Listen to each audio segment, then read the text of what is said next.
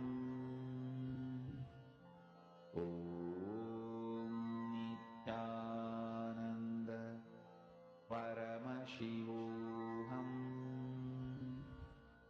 Om Nithyananda Paramashivoham.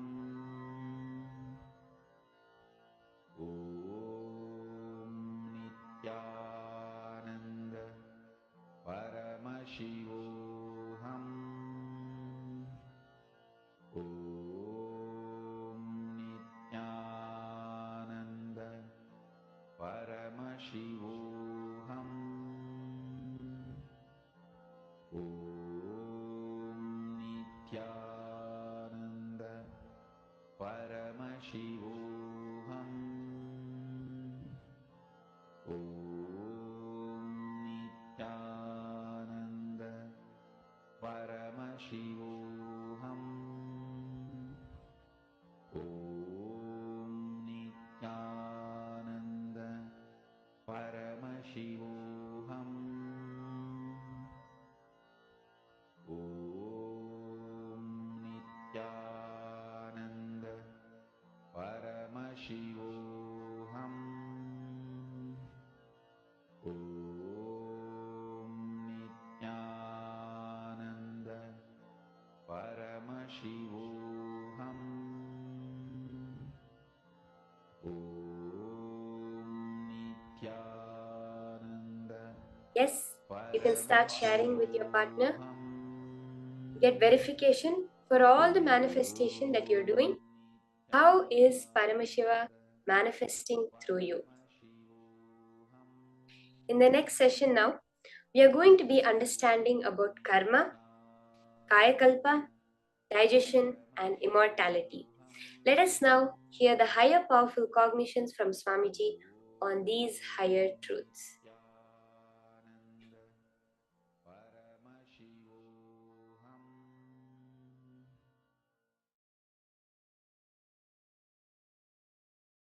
Karma, the hangover of the past.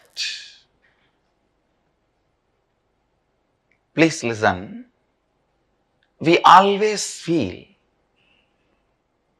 whenever we start anything, things are impossible because in the past we failed. But we forget why we failed in the past. We may not have had intelligence. We may not have had what all is required. Because we did not have whatever is required and we fail, does not mean we are going to fail forever. But unfortunately, illogical belief of impossibility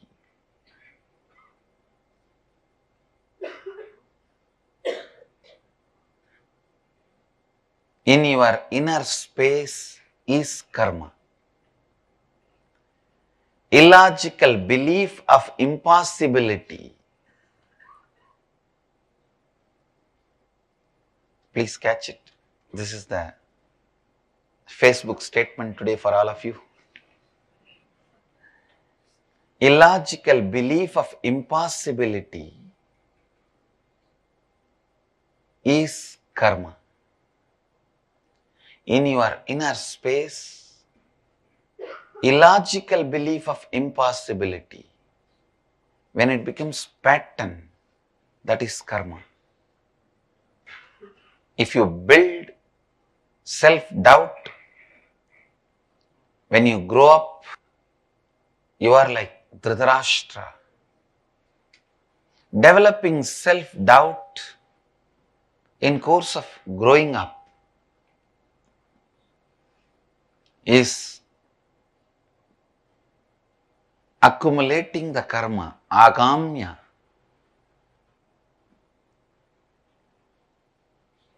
Encouraging the self-hatred with which you happened is prarabdha karma, like Shagun.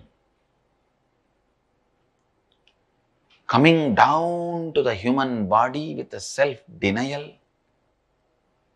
is Sanjita Karma, like Duryodhana. Understand? Self-denial is given birth by self-doubt and nourished, nurtured by self-hatred. All impossibility is combination of these three.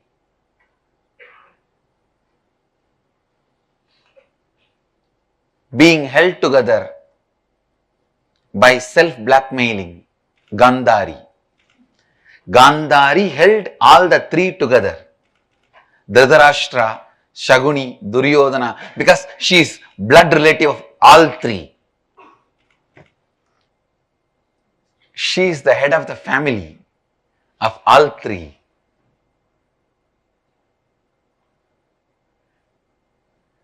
The self-blackmailing pattern, Gandhari keeps Dhritarashtra, Shaguni, Duryodhana together.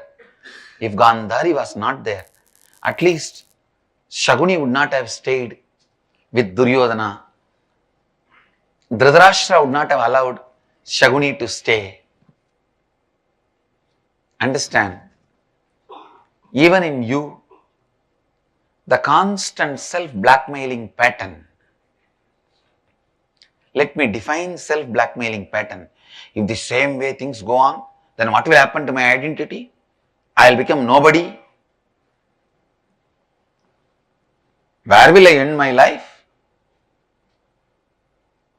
I will have to put my foot down,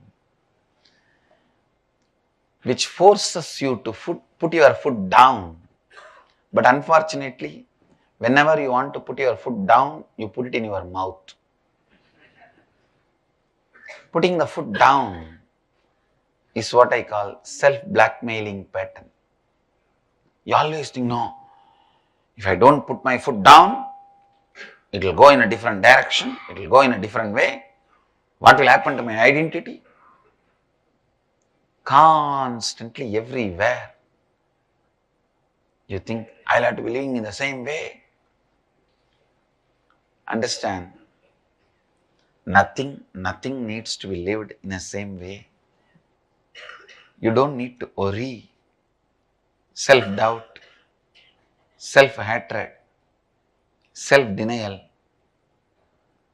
held together by self-blackmailing pattern, leads to destruction.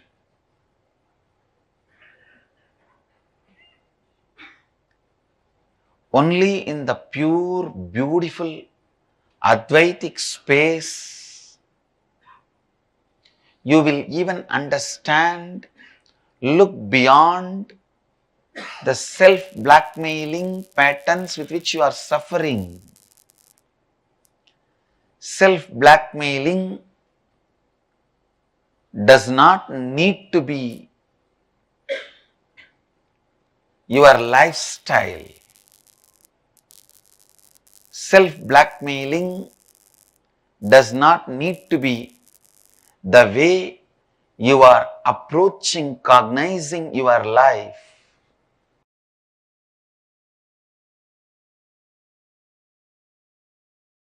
Paramashiva's message directly from Kailasa. Truths about digestion, karma,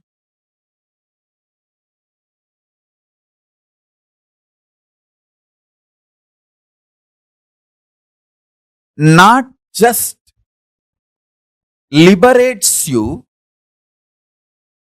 from millions of your patterns, the patterns are converted to power.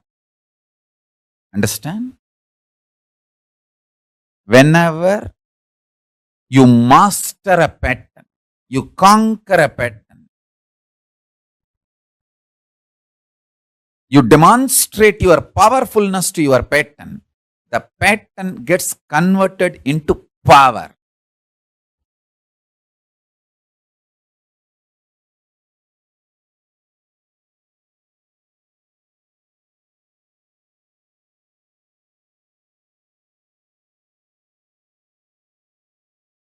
I'll start with few basic truths. One, in the field of consciousness, ultimate is all pervading and all inclusive. Ultimate is not exclusive in the field of consciousness. For example, in a country, there can be only one supremo. Only one person can be head of the state. Not even two. But in the consciousness field, whatever is supremo, that is all inclusive and all pervading. There is no exclusivity. You can't say there can be only one supreme.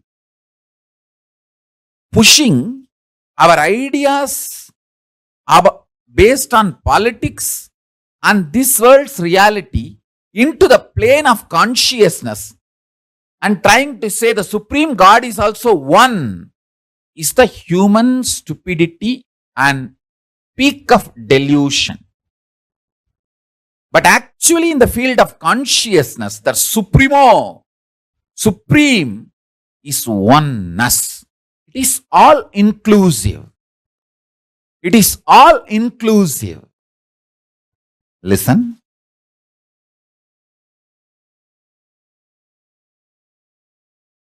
It's not one, it is oneness.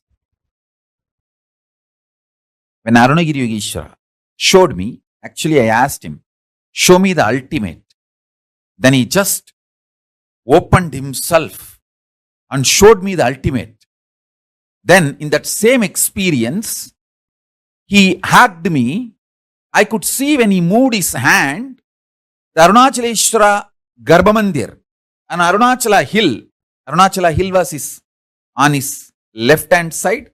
Arunachaleshwara Garbhamandir was on his right hand side. The whole thing just hugged me. That idea, me, he, Arunachaleshwara Garbhamandir, Arunachaleshwara Hill, all that got dissolved in oneness. I asked him to show the ultimate. He showed ultimate is always oneness. It is not one. It is oneness. So understand this truth. If you experience ultimate, you have everything. Nothing is left. Everything is in that ultimate. So remember this basic truth. Now understand the next truth. The digestion system you are having physically is the most beautiful, most complex, most wonderful, greatest,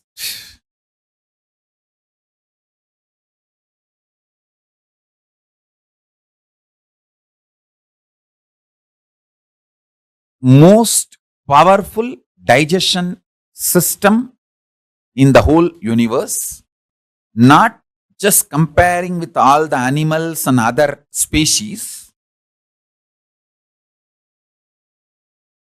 because only the human digestion system, the digestion system you are having in the human body is capable of digesting your muscle memory, biomemory, karmas. Listen. The food inside your stomach can be considered as a physical karma. Memories in your muscle memory based on your habits patterns that can be called as muscle memory, memories in your biomemory, which forms your obsessive compulsive reactionary patterns, your compulsory reactionary behavior, which is deeper than your day-to-day habits. That is called biomemory. Now, let me repeat. Only the digestion system human beings have is capable of digesting not just physical food you eat, it is capable of digesting even your muscle memories, biomemories, and the very karmas your consciousness, individual self carries when you enter this life. This is direct revelation from Paramashiva. Please listen intensely. One by one, internalize. If you apply these great sutras, you can achieve great understandings and manifest powers. Listen, if you apply the sutras, you will understand many great truths our ancient Hindu rishis have nicely intertwined, added into our life.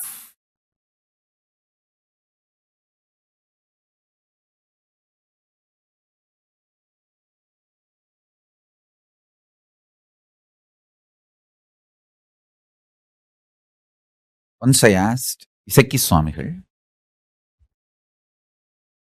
he is a very poor eater. Almost once a month, very rarely twice a month, maybe once in a year, like more than 2-3 times in a month. So totally, if you count whole year, he would not have eaten more than 20 times. Whole 365 days, maximum 20 times only he would have eaten. That kind of a siddha. That kind of a personality. I asked him once, he was telling somebody that do this vrata. He was guiding somebody with the naga dosha. A karma comes by killing a snake, which is embodied divinity. Many times the snakes in the temple, in the great spiritual places, are like great siddhas, great evolved beings come in a snake body and continue their tapas. That kind of a snake, by mistake, knowingly or unknowingly, if you kill, that brings naga dosha. So somebody with a naga dosha, he was guiding that person to do certain fasting for Rahu and Ketu. I thought fasting will help the body. How can that clear certain karma? So I asked him. He had an old radio. My father's mother is like a radio addicted. Even in my house, there was a radio. She will switch on that radio and she doesn't know how to switch it off. And she doesn't want to learn how to switch it off. She wants the radio to be on almost 24/7. She will switch it on those days only that one Tamil channel will be there, All India Radio, and it will not be 24/7, it will be few hours. But even after that, she will not switch it off. And it will be like a going, but she is okay with that sound, but she will not switch it off. She doesn't want to miss even one program by mistake. She is like a radio addict. And same way when she comes to Isaki Swami's ashram also, she will switch on that old radio. And sometimes it will not be loud enough. So she will take that, it used to be like this size. She will take that and keep it on a small table and put her ears near that and going on listening. He switched off the radio and he said very beautifully, see how that radio works? That sound waves are there. The radio receives that waves and sings or makes the voice, volume, noise, whatever it is. If we stop the radio, it's not that the sound waves disappear, but that radio stops receiving and making the noise, making the sound. Same way, when you do fasting, the biomemory, muscle memory which is inside you, which attracts karmas and makes those karmas manifest ill effects, bad things in your life, that gets stopped, disconnected.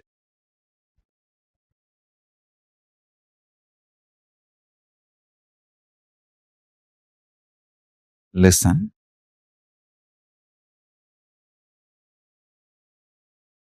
It is such a simple village way of explaining. He said, when the radio is switched off, it's not that the waves are not there, but the radio is not picking up that wave anymore and making noise. Same way,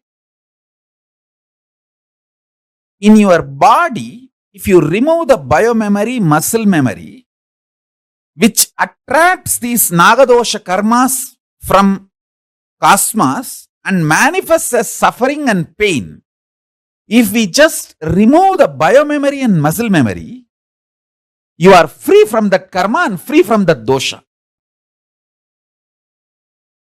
I tell you, Krishna says beautifully in the Gita, Svalpamapyasya dharmasya trayate mahato bhayat. Even if you practice little bit of this dharma, great mountainous sufferings will melt down and disappear. This is the secret. Digestion, karma, Kayakalpa, immortality. The sacred, secret revelations about these four principles: digestion, karma, Kayakalpa, immortality. The great sacred secret revelations about these four principles is the message from Paramashiva directly from Kailasa to all. Now listen one by one. Digestion of karmas leads to Kayakalpa and immortality. Recognizing you are immortal makes your body enter into the space of Kayakalpa and digest all your karmas. undigestion of karma pulls you down from the state of immortality and Kayakalpa down to the state normal human beings exist with life and death.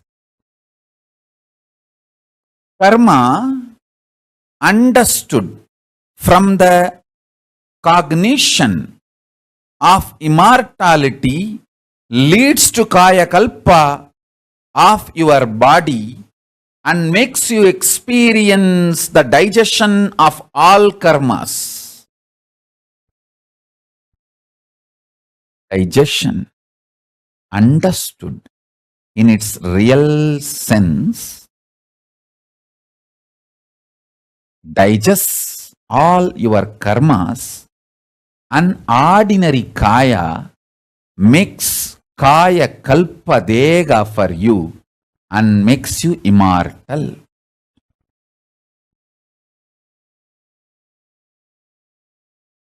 Each statement I made is directly from Paramashiva. Each of these are like Akashic records, sacred truths. Your digestion energy, Jataragni, is capable of burning all the negative muscle memories, negative biomemories, rebuild your body continuously as your conscious decision. Understand? Every part of your body is rebuilt continuously in few days. Your intestine gets completely replaced in few days. Your liver gets completely replaced in few days. Even your brain completely gets replaced in few months.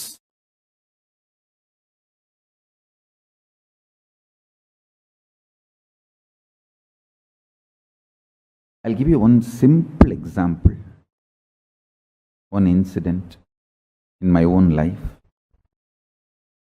My gurus will insist on me every day taking neem juice. I still remember once,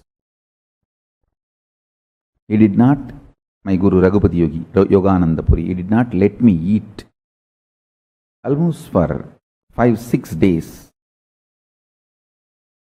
Maybe it was the 6th day, he did not give me food, and whenever he says I should not eat, my mother also won't give food. My mother and he was such wonderful nexus, I should say.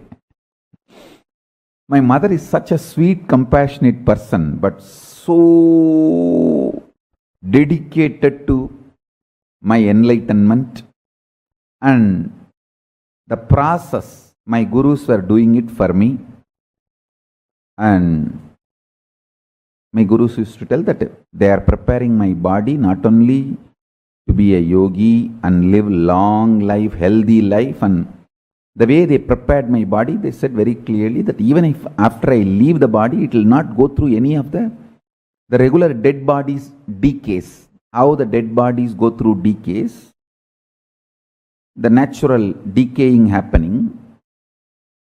My gurus have clearly declared that my body, even after I leave the body, will not go through any of the natural decay. It will just be a naturally mummified body. Of course, I did not understand all that at that time, and he used to tell me that that is why so much preparation we are doing. Not only no one can poison you, even if they poison your body, you will not die, you will only detox and automatically cleanse your body by its own strength, and you will live healthy as long as you want. And even after you leave the body, it will not go through any regular decay. it will just be like Jiva Samadhi, sitting in Jiva Samadhi. Anyhow, he did not let me eat for almost 5-6 days, and not only that, he was feeding me with neem juice.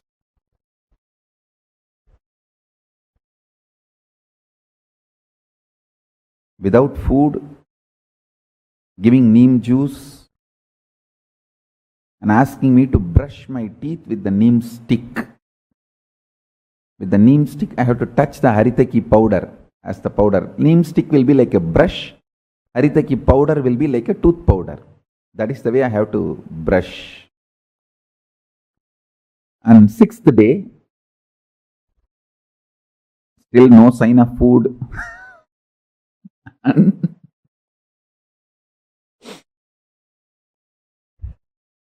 again, neem juice.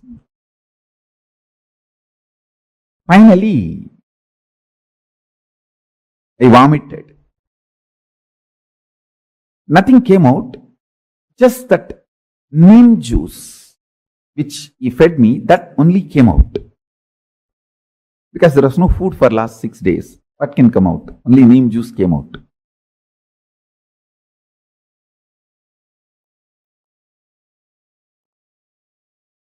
And after checking the color, he said, yes. Ronanir samanam aidichida. Ipa nee saapidala. It means the acid which is there in our body, which is responsible for balancing the hunger, which creates the feeling of hunger, or which creates the feeling of satisfaction. The Ronanir Samanam.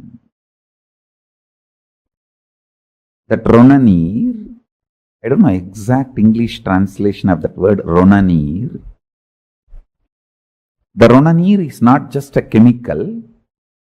When it is in the body, it is a living organism which can be programmed. It means like it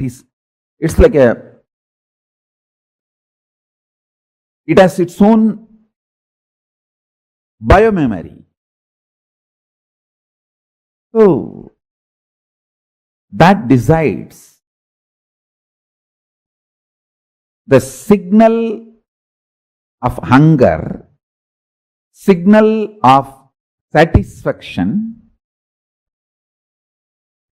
is programmed in Ronanir. That Ronanir is responsible for maintaining our hunger.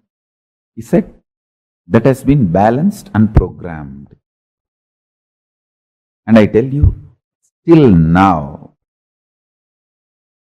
that programming they have done is responsible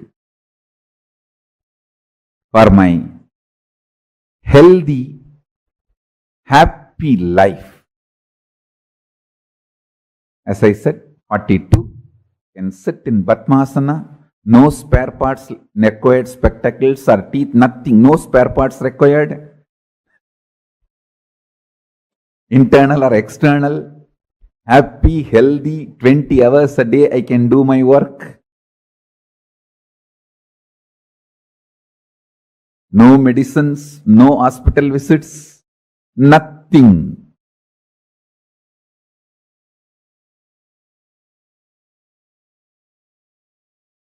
I am 42. Surely I have not even gone to hospitals 42 times.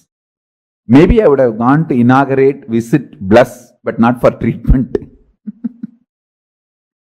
Only few times, like when I had the fracture, went to hospital for surgery. Other than that, it's their grace. It's their grace. I wanted all of you to know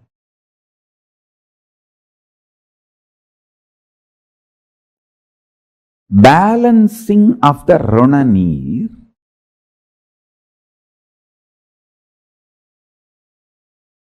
is a very powerful method. I'll give you simple tips. First instruction, keep always your body hungry. Never dump food and fill it. No.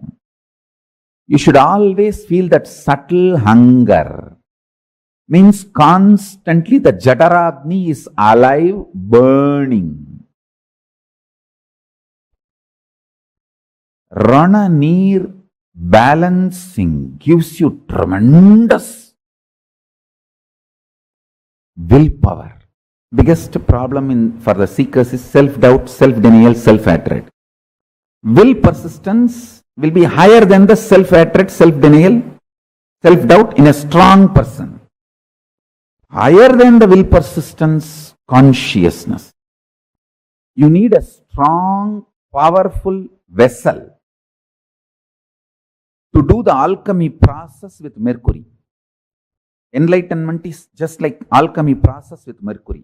First, you need to have a stone vessel in which the mercury need to be poured, and the energizing process should happen inside the stone vessel so that the molecules of mercury is broken through the energy and reassembled as a solid molecules.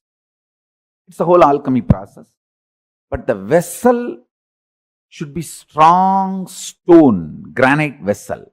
Same way, the body should be built with hunger and Rananir balancing. I am not saying don't give vitamins, minerals, all needed. Give all of that. But stop dumping junk food on the system. Your body will become a powerful vessel where the spiritual alchemy process can happen.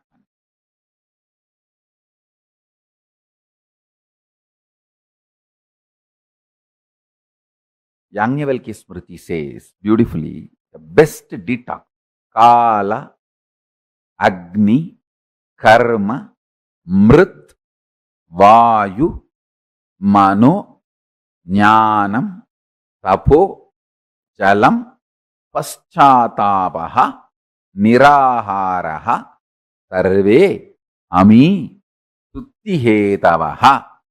Nirahara is the last but most powerful detox. Work on the body. Work on your body intensely by more and more nirahara. Keep yourself hungry. Whole day you should feel the fire of hunger.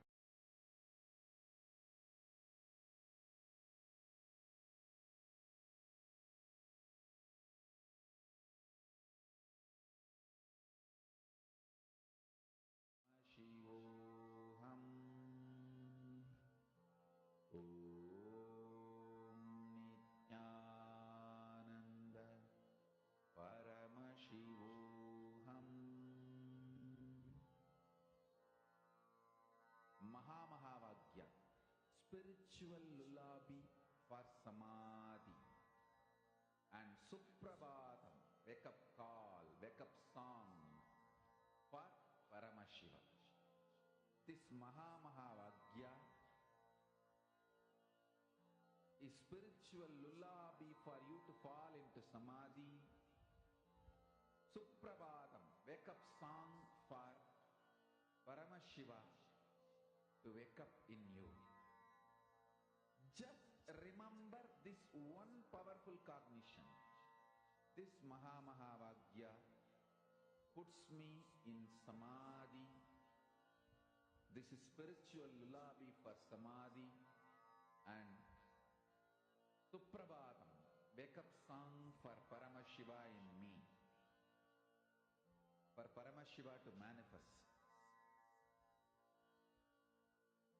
With this one spiritual powerful cognition, chant this Mahavagya.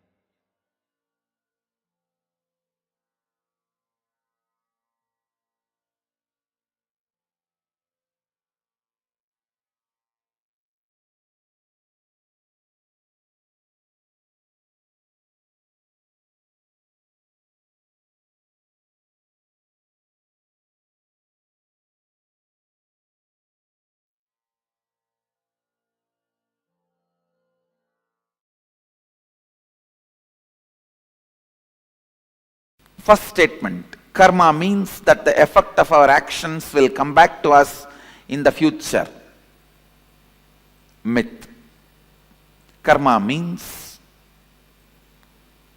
the effect of your thought currents will come back to you in the future till you complete. That's the reality. Karma means that the effect of our actions will come back to us in the future is a myth.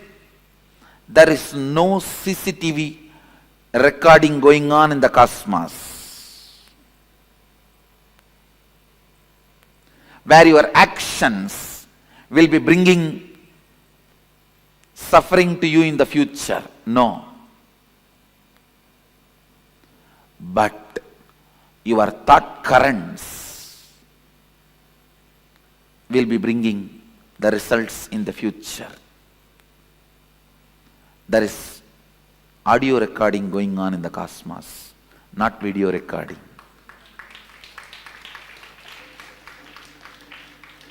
Video recording means your actions being captured. Audio recording means your thought currents being captured. Cosmos has only audio recording, no video recording. Understand, cosmos has no CCTV camera. It's only video muted camera, audio recording.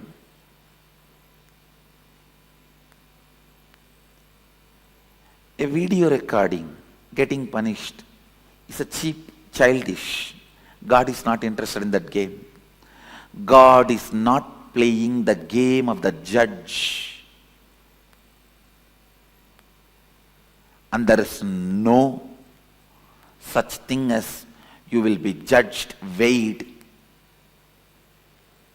based on your actions. That is childish, too childish, immature. If God is supposed to do the job, you don't need God. You have enough men who can just analyze the CCTV footage of your life and pass the judgment, whatever is required. Understand, because your organ of seeing is impacting you so much, then the organ of listening, you think cosmos also judges based on the action. No. Only the thought current comes back as karma, not the action current. Next statement here. You can cancel out bad karma with good karma by doing good things. It's a myth. It's a myth. Please listen. You can cancel out any karma by cancelling that whole thought pattern, whole thought current.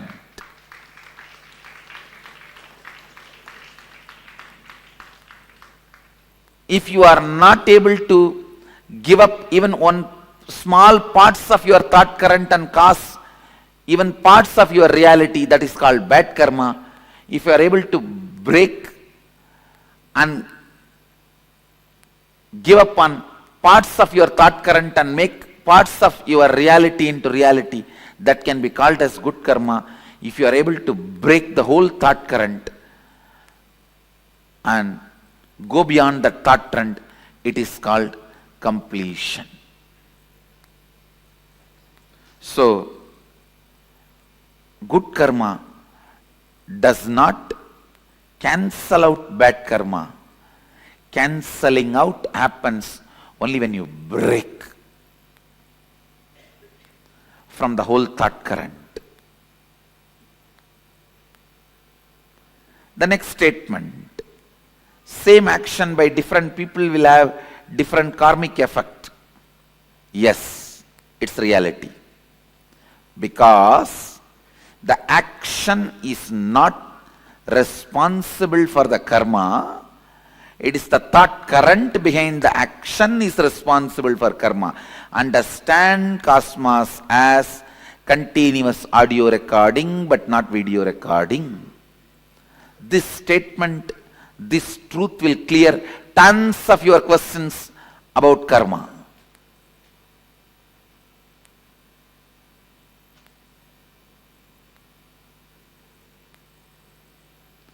In video recording, visuals are always new.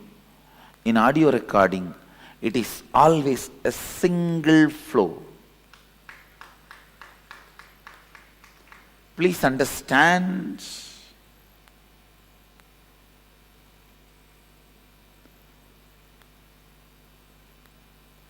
If your mind is audio recorded, don't ever think it will be a long hours together material. No, it will not be more than 5 statements, 24 hours. The same 5 statements is getting repeated in the old stupid gramophone record in different ways of getting stuck.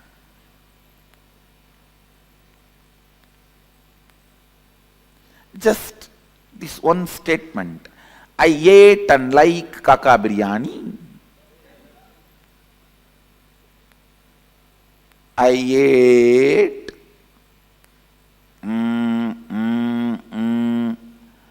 and like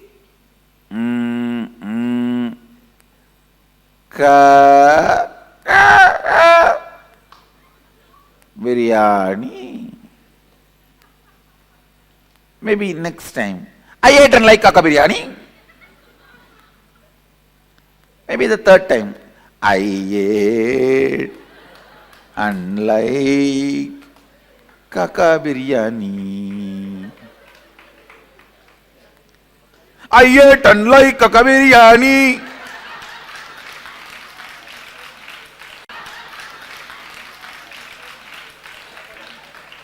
That's all is your inner audio recording. Please understand.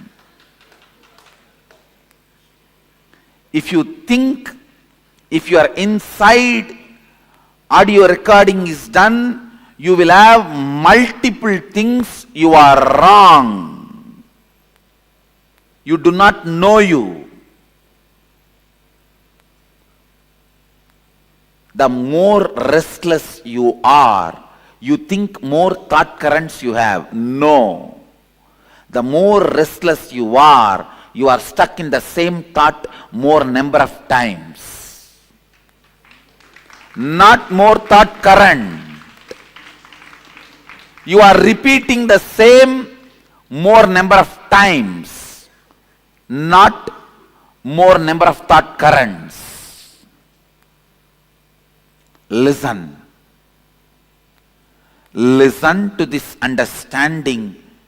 You can be complete and be liberated today.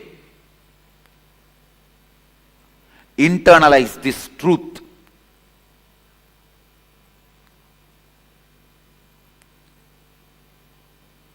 It is fresh out of the box definition of karma directly from Sadashiva.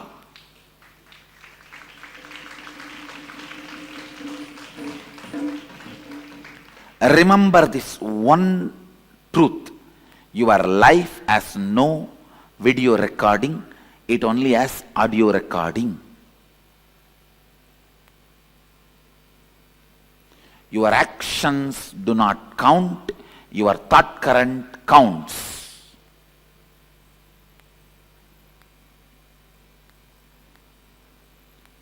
Your fight with your mother, or your fight with your mother-in-law, or your fight with your brother-in-law, or your fight with your daughter-in-law, or your fight with your son-in-law, or your fight with your granddaughter does not count. You fight that counts.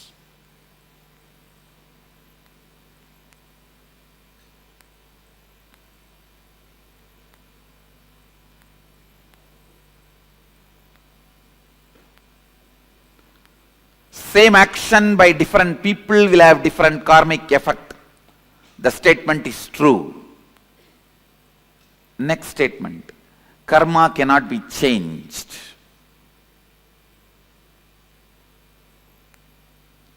You may be thinking, I am going to say this statement is myth.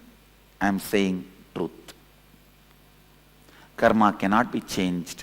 It can only be discarded. It cannot be changed. It can only be discarded. Understand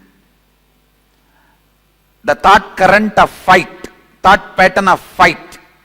If you pick up, you can never see peace. It cannot be changed. You cannot alter the effect, side effect, the associate thought currents, the friend, neighbor of this thought current. They come with Anga, Avarana, Parsha Devatas. If Mahadeva comes, Nandi will come. Devi will come. Ganesha will come. Kartikeya will come. With Ganesha is rat will come. With Kartikeya is peacock will come. With Devi is our lion will come.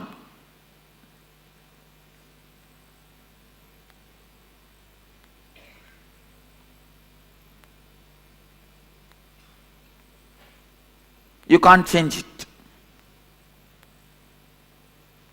When you bring the thought current of fight, all the things associated will come, you can't change it. Effect, side effect, after effect, everything will come, you can't change it. You will attract the same type of people who are holding the same thought current in your life again and again and again. It cannot be changed. Karma cannot be changed. It can only be discarded.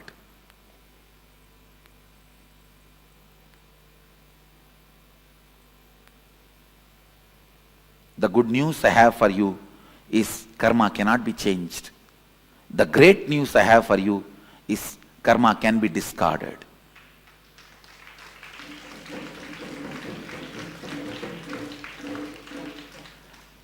The moment you discard one thought current, suddenly you will see not only you are entering into the next level of your existence, you will be seeing the people who will exist in the next level surround you suddenly.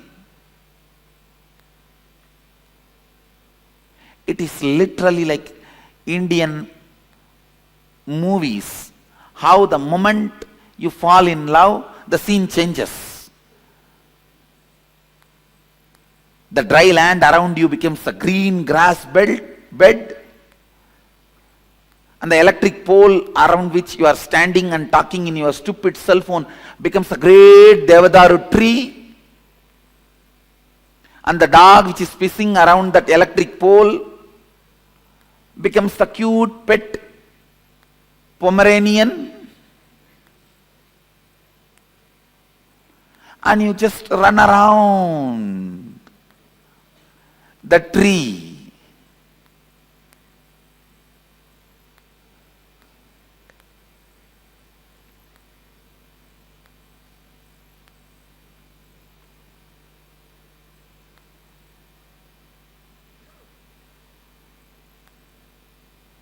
Sometimes you even feel the chillness around the pole.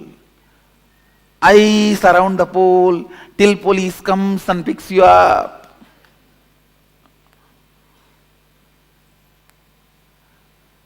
If you are just running around the electric pole, what else do you expect?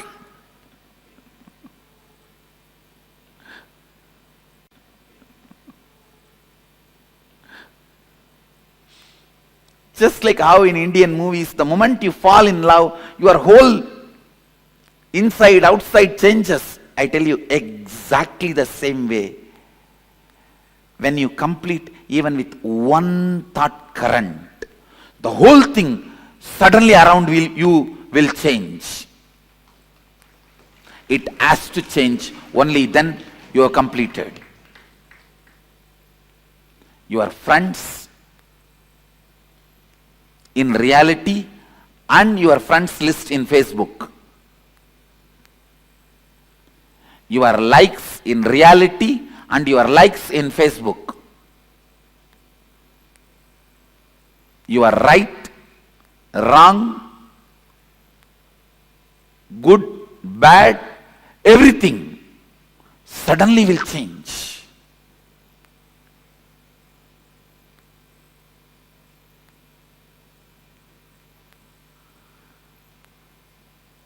You will have such big breathing space.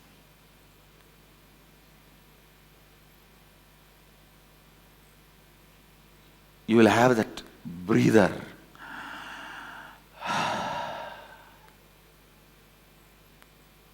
Suddenly the feeling suffocated, collapses, crashes.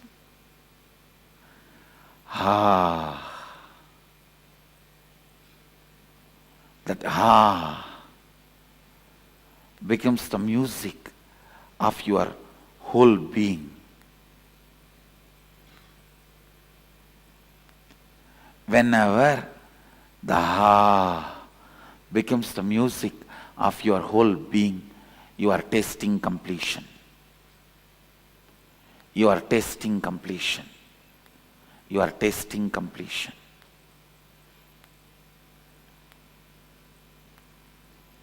Next statement.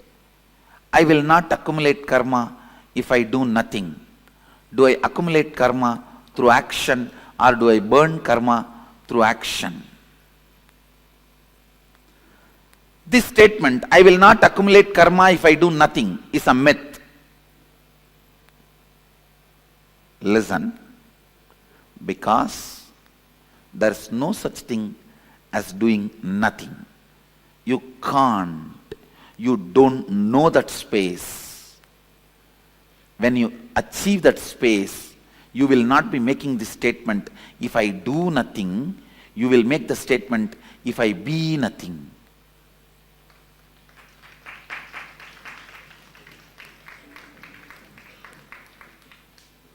You can never be doing nothing if you are being something. Only if you are being nothing, you can be doing nothing.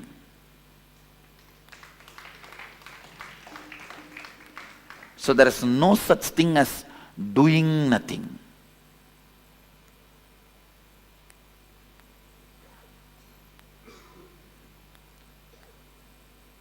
So the statement, I may not want to even say it is myth or reality, I will say it is wrong. The statement is wrong. If you make the statement, I will not accumulate karma if I be nothing, it is reality. If you make the statement, I will not accumulate karma if I do nothing, is mistake statement.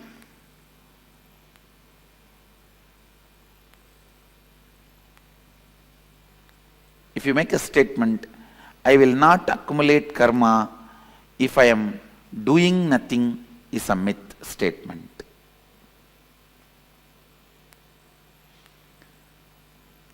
Next line, do I accumulate karma through action or do I burn karma through action? Understand? If your context is moving towards completion, you burn karma through action. If your context is not towards completion, you accumulate karma through action.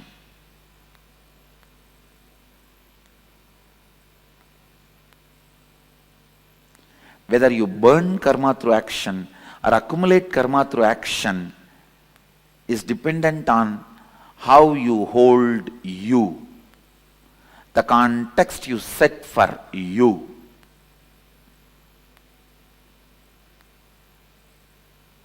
Basically, if you believe cosmos has CCTV camera recording going on,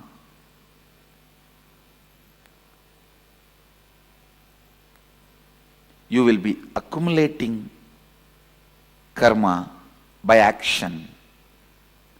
Because that kind of a faith will lead to that kind of a thought current and action flow. But if you understand, it has no CCTV footage recording going on. It has only internal chip recording the audio. You will exhaust your karma through your action, because you know where you need to work is the thought current you are having, not the action trend you are doing. The struggle is not supposed to be done to wake up early morning 4:30.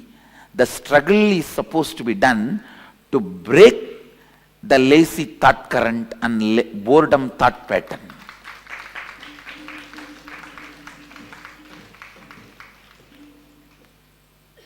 Unfortunately, when you believe the CCTV footage, all your struggle is aimed at waking up at morning 4 o'clock instead of breaking the thought current of boredom, thought current of tiredness, thought pattern of tiredness and boredom.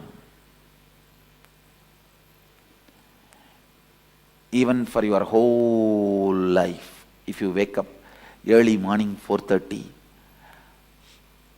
did not break your thought pattern, thought current of boredom and tiredness, you built a good habit, not liberation.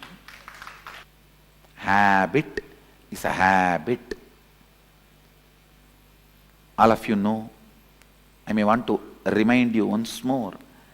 In habit, if you remove the T, if you remove the H, a bit will be there. If you remove A, bit will be there. If you remove B, it will be there. Only when you remove the I, the thought current, it will die.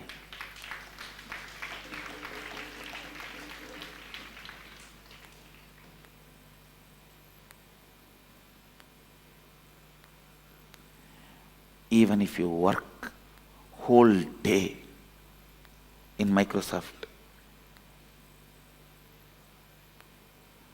did not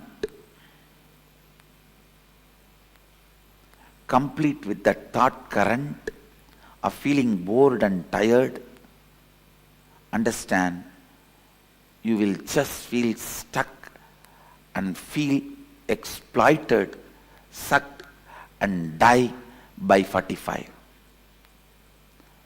After 45, if something is left in your body, that may be much worse than death.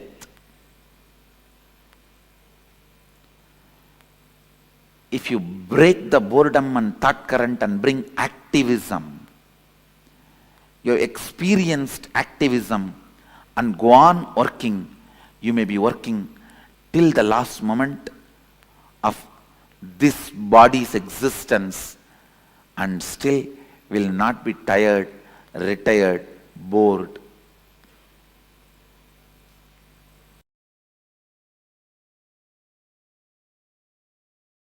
Listen. Recognizing the karma pattern in which you are stuck, thought current in which you are stuck, and deciding to liberate yourself from that thought current is vidya. Recognizing karma pattern, thought current in which you are stuck and breaking from that, having a breakthrough from that thought current. Please understand, your decision to change you, your decision to have a breakthrough in your thought current is required basically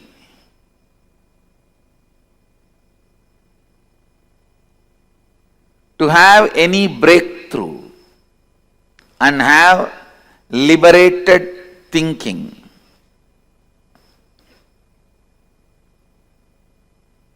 Understand some of these basic truths. If you have a thought current which can cause some health issues, be informed that thought current can never give you fulfillment in wealth also, and it can never lead you to enlightenment also. It cannot give completion in any field of your life. Understand? I am not saying enlightened one will not fall sick. All I am trying to tell you is, when you are working towards enlightenment, if a thought current is bringing sickness to you, it will not be able to bring completion to you. Means, the thought current which you are entertaining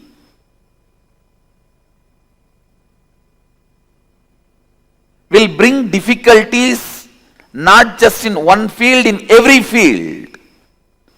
So the repairing of thought current is not going to help, only replacing it is going to help.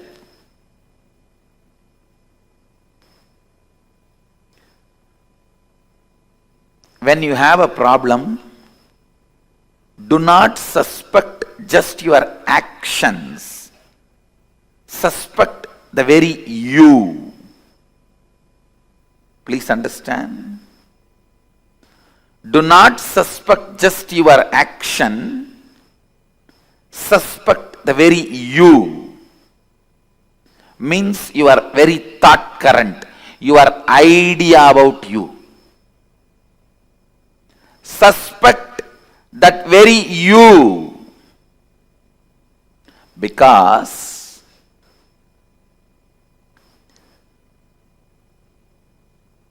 change, transformation, reinventing yourself, having a breakthrough from karma pattern, all this is easy and doable in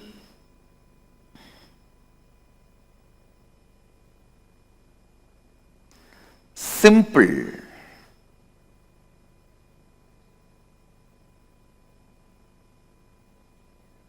decision of suspecting your very thought current. Please understand. Most of us go on suspect our actions. I think morning I don't get up and do yoga, that is why I am sick. I think I don't go to office in time, that is why I am not earning. I think I am not taking right decisions in my office, that is why I am not earning. All this is suspecting your actions. No. That is not going to solve the issue. That is not going to give you a breakthrough. Suspecting your very cognition about you. See, early morning, unable to get up and go for yoga, means you have the deep cognition that is not possible for me. It doesn't look like me. It looks like somebody else, not me.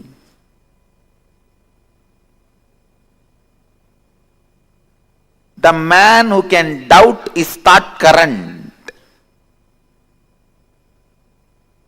will go beyond self-doubt. Actually, the ultimate yourself can never be doubted. It is self-effulgent. Whatever you can doubt, your self-doubt, self-hatred, self-denial, SDHD is all about your thought current.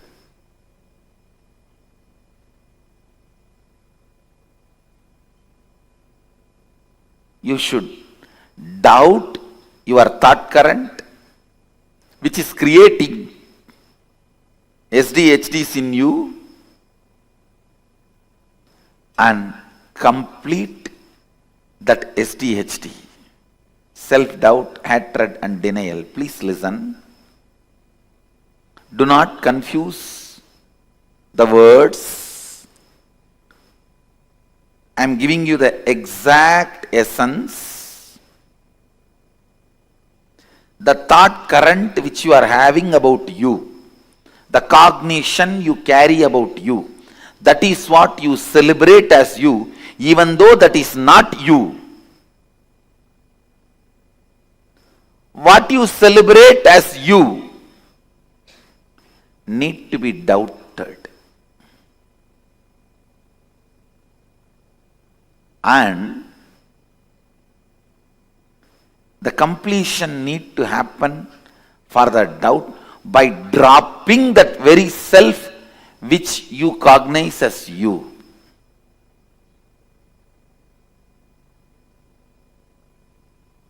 I tell you, if you are not able to get up early morning and go for yoga, it's very simple problem. Or I am giving you another one example. You are not able to run your life unless you get your morning tea or coffee. You are not able to relax unless you take out your stress on somebody else. Listen, it may look very simple issue. The simple issue can't be healed, completed just by you attending to some of your actions. No. Understand? Don't think that morning not able to get up, that problem will be solved if you learn to become active in the early morning. No. It's not that people who don't get sleep early morning are enlightened beings. No. You need to dig out and complete that very pattern. You need to dig out and complete with that very pattern. Why you are not able to get up? Why you are doing what you are doing?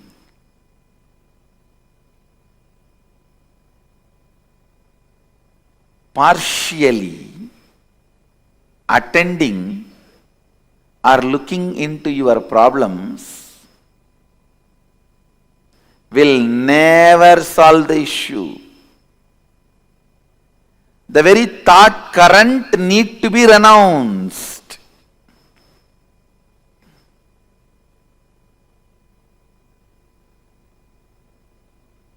If you are having headache,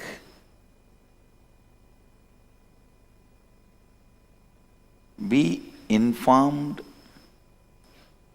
It will not just resonate in your head, it will resonate till the end of your life,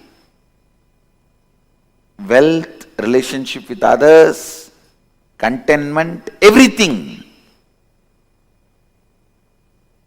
Everything.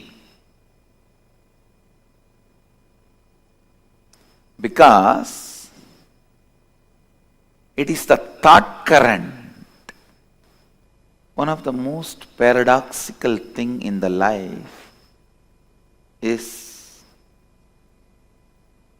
listen, one of the most paradoxical thing in the life, whenever you need to attend the whole, you attend the part. Whenever you need to attend the part, you attend the whole. It is very unfortunate. Whenever you need to attend the whole, you attend the part. Whenever you need to attend the part, you attend the whole. The very thought current with which you operate need to be replaced. The very thought current need to be renounced.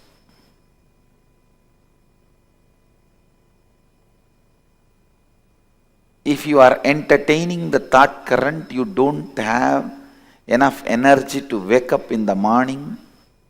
I tell you, even if you have billions of dollars, you will be constantly craving. You don't have enough money to do what you want.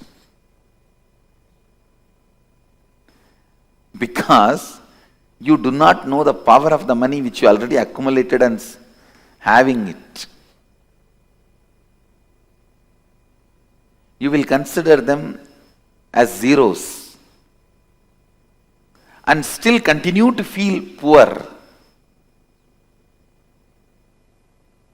I tell you, the man who feels active about himself, the kind of a richness he feels, and the man who feels stagnant about himself, the kind of a poverty he feels, I tell you, feeling stuck in your inside is the real poverty. Feeling stuck in your karma pattern. When I say feeling stuck, I define. Please listen, I'll define feeling stuck. Today, you somehow wake up, do little yoga, and even go up to the level of Kirtan, Guru Puja, then 9 o'clock flat. Then for 1 week, nothing moves. Again, after a week, you attend Karma webinar and you decide to break from that pattern. Again, 2 days, things move. Again, you are back to square one, sometime even square zero. This is what I call feeling stuck in the pattern. Feeling stuck in the pattern. Understand,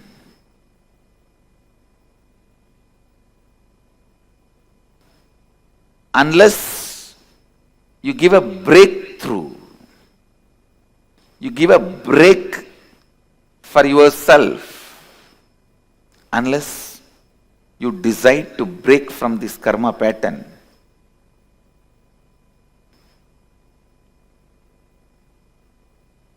completion never happens. Fulfillment can happen only when you break from karma pattern. I tell you, I have seen millions of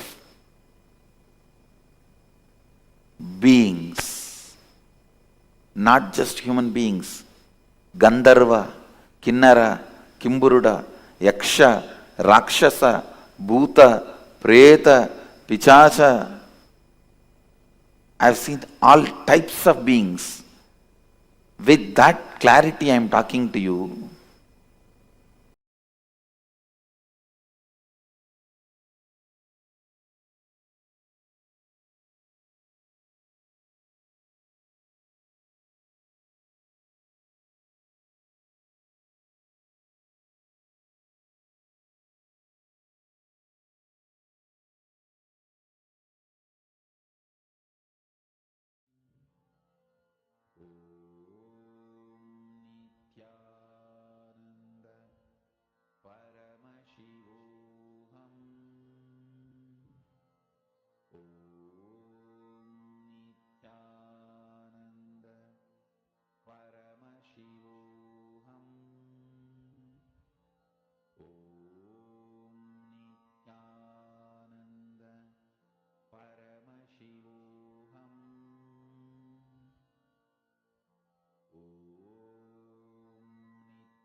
Swamiji has very beautifully revealed to all of us about what is Kayakalpa, what is karma, and how the effects of karma, Kayakalpa, and digestion.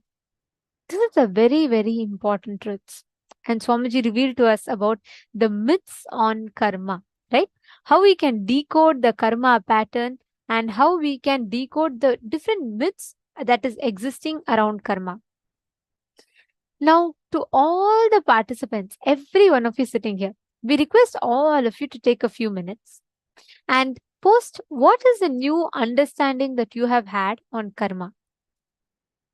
What is the new, the difference cognition in terms of cognition that you have had on karma? Please take a few minutes and share with us.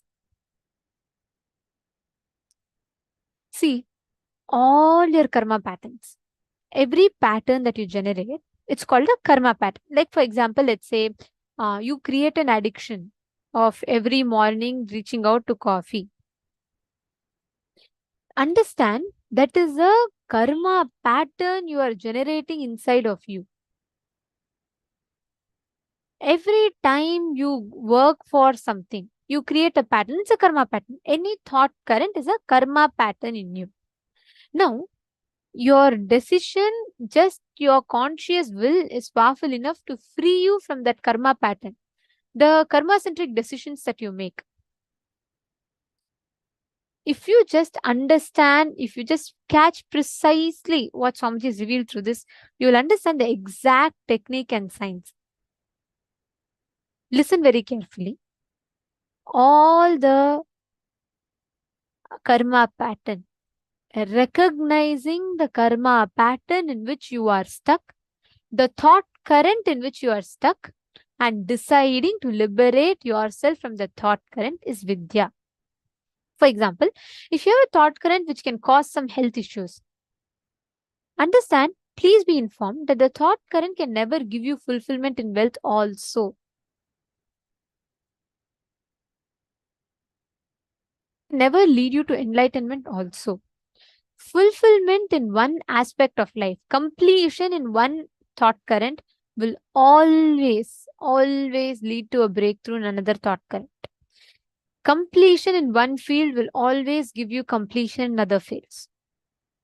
So the repairing of thought current is not going to help. Only replacing the thought current is going to help. How many of you have some problem that you really want to get rid of? Like some thought currents that you have, which you really want to like break free from, which you really want to get rid of. Can I request each of you to post? Like, let's say you might have a habit of waking up late every day morning and you really want to get rid of that. Can I request each of you to post one habit that you really are looking to break free from? Getting irritated very soon, or you very often carry certain reaction when people tell some word. How many of you have things like that? Yes? Okay, I see yeses in the chat. Listen very carefully. Every time you create a pattern, your whole brain is processing and creating a particular pattern in you. So listen very carefully. Your brain makes the habit into a pattern. Like, for example, if you see Grand Canyon, why is Grand Canyon the way it is? Because for millions of years, river or some water body has flown through it, and it has cut. So because of that erosion, there's a valley, right? Now, every pattern deeply creates a groove in you that strengthens. And that becomes a karma pattern. Understand, you can never repair. You can never say, okay, let me try to, change this pattern. No, you can never repair the pattern. You can only change the thought pattern. If you have a thought pattern that is inducing powerlessness in you, taking a responsibility to replace that with the thought patterns that gives you completion. Varama Devi is saying, yes, you want to get rid of agitation. Karin is saying, meeting abusing people or having them around me. Now listen, Ma, it is not just people are coming. something in you attracts that kind of situations in life. Now, the whole game here is about how you want to break free yourself from that. What is the way, action that you're going to take to liberate yourself from that particular karma pattern? Karma cannot be changed. You cannot change a karma. You can replace a karma pattern. You can replace a particular thought pattern. Understanding?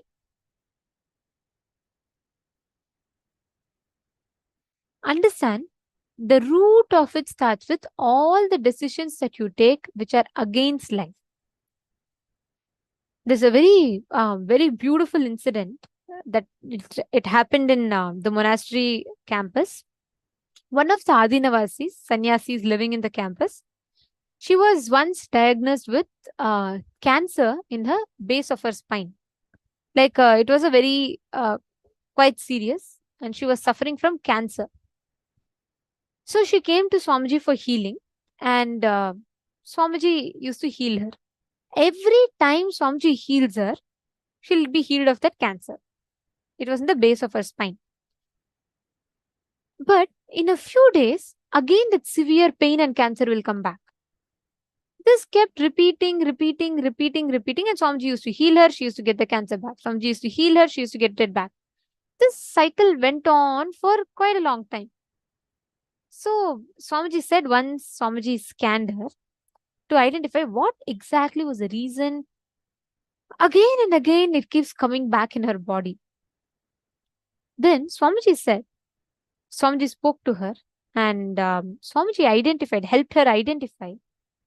In her young age, she had been through some certain abusal, because of which she developed a deep hatred towards that particular part of her body, and continuously saying no to life, no to life, no to life, by denying that part of the body. That part of the body caught cancer.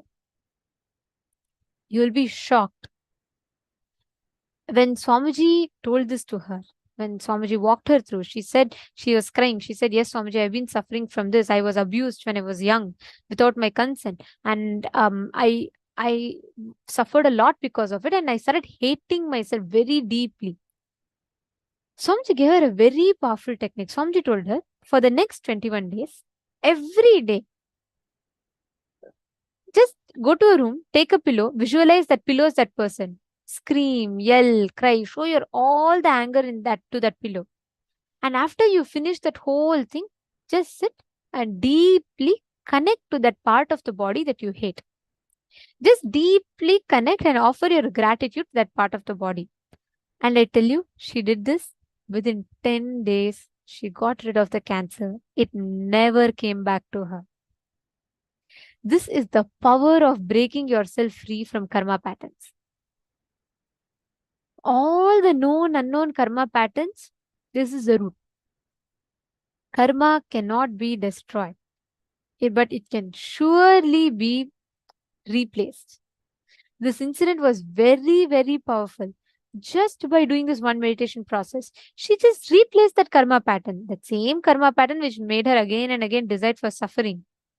She changed it into the karma pattern where she was able to experience healing with her body. Ma Martha is asking, shutting down when kids argue. I want to enrich. Again, see Ma. Alright, let's do one thing. Ma Martha Mandel, listen very carefully. Identify the thought pattern in you which gets triggered when they don't listen.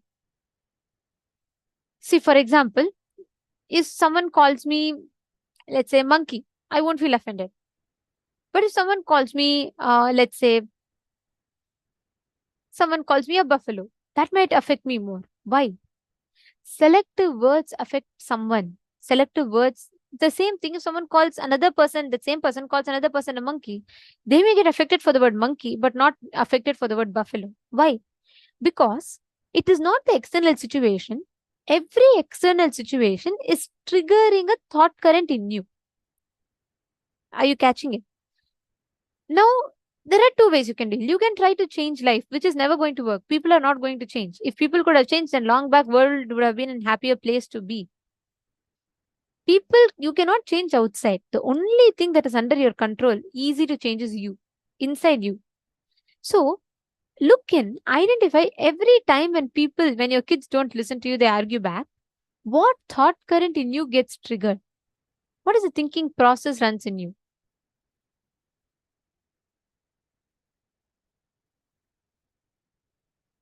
So understand, identify the thought pattern, and you can complete with it. Are you understanding, Ma'am Martha? Sit now and write. You'll actually start understanding. I request each of you, pen down all the decisions you have taken that were against life and caused you suffering. For example, you decided to, let's say you decided to not experience, you decided to not go for something good in your life, or you decided you will not take responsibility, you decided you don't want to expand, you decided you will not do completion, you decided you will not do yoga. Take all the decisions that you've taken against life. Take a few minutes, just 5-10 minutes, sit and pen down. All the decisions you've taken against life, please pen them down.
Hope all of you have finished writing.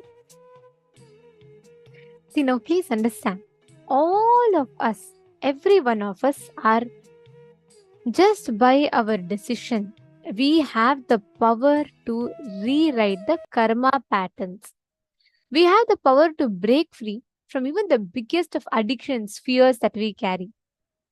Now, every one of you that are sitting here with us, please understand, today, just through the initiation, Swamiji will be liberating us from all kinds of karmas. Now, from morning till now, we've understood about karma, we've understood about how to break free from karma, and so on. The first thing that happens when you break a pattern is energy oozes out of you. Actually, suddenly you will see, how many of you have experienced this? Whenever you do completion, you will suddenly feel like you're just overpowered with energy. How many of you have experienced that before? How many of you have experienced that? Suddenly, when you do completion, you will feel like suddenly there's so much of energy, even you will not know from where. Yes, beautiful. I see so many of you putting yes. Understand, you know why this happens? Swamiji tells, every time you break a pattern, a power gets released. Every time you do completion, see, it's like, I'll give you all an example. So let's say I have this bottle, right? So now, if I pour the water, right? Like there's water in the bottle, and if I bend the bottle, the moment, because there's a cap, the water cannot flow any further, right? Am I right? So because there is a cap, and that cap is blocking the flow of the water is stagnant, stuck here. So this container has water, but the water is not being useful because there's a cap. Now, if I remove this cap, the water continues to flow. Simple logic. Exact same logic applies to our patterns. The water is like consciousness, powers, your identity. Your existence is Paramashiva. This cap is like the pattern.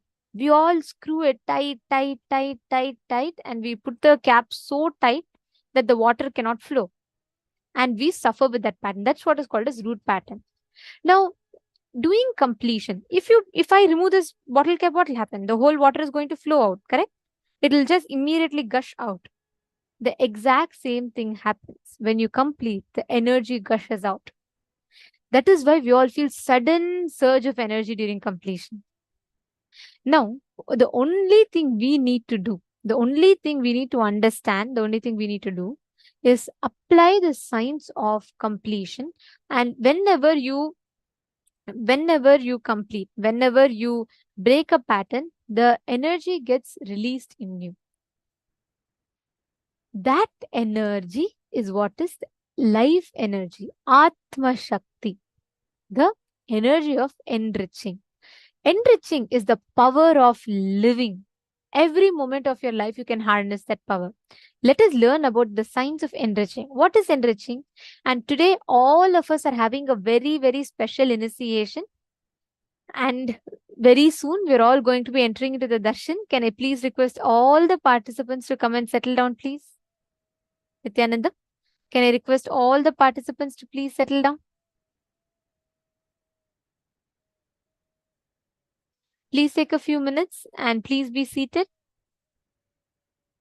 Very soon, the darshan is going to be starting in less than an hour. So the next session is an important session for today's initiation. Today, all of us are going to be receiving the Apyayana Diksha, initiation into enriching.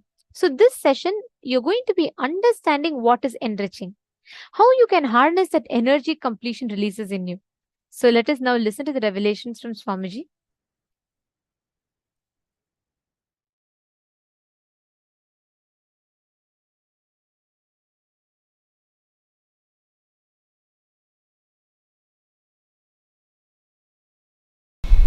Today I'll expand on how the enriching and causing is a spiritual practice. Understand?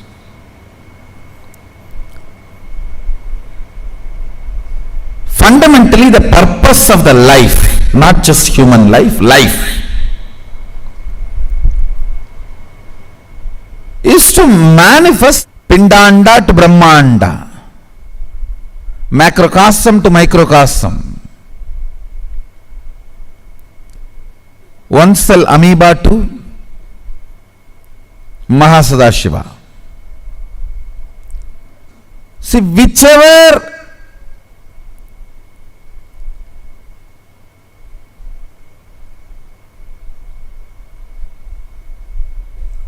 part you are in this long journey, you may be just having physical growth, or having physical and psychological growth, or physical and psychological and conscious growth, or whatever level you may be there in this whole journey, supporting other beings in this journey is enriching. Wherever you are in this long journey, helping others, enriching others is a spiritual practice. Causing others reality is a spiritual practice. Even in life, whether you want more energy in the body, health, more resources in your life, wealth, more beings to live together for your love, to share your love, give and receive, relationships.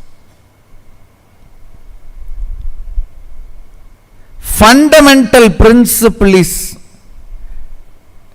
coming to conclusion to enrich and cause. Only if you decide to enrich and cause, energy will start oozing in your life.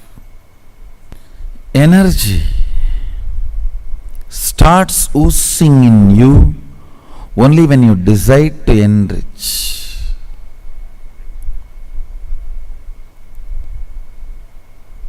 It expresses as health, it expresses as love, relationships, it expresses as resource in the life like wealth.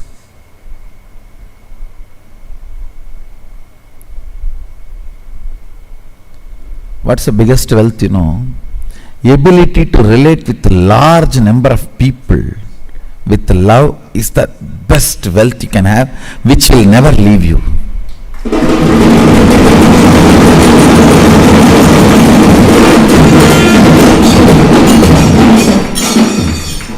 Which will never leave you. Understand? There is only two ways you can be wealthy. The organic way of wealthy is ability to relate with multiple people with energy. Toxic way of relating is ruling. Fundamentally, ruling is toxic way of relating.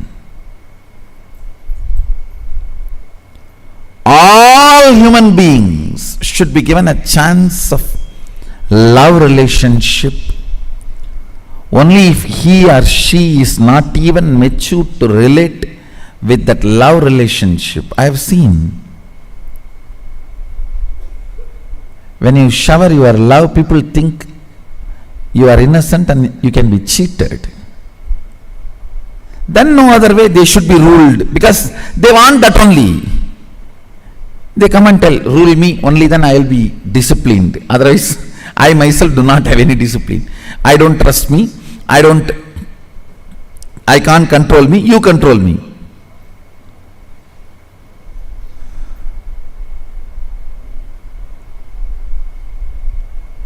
That's a toxic way of relationship. No. Organic relationship is ability to love, and through love, ability to relate with more and more and more number of people, beings. Organic wealth is your ability to enrich and inspire, get involved in people's life. I tell you, Even if you don't have this capacity, love to relate with people, learn it. That will be the best training you can have in the life. Whatever you want to become, this is the fundamental training. This will make you successful.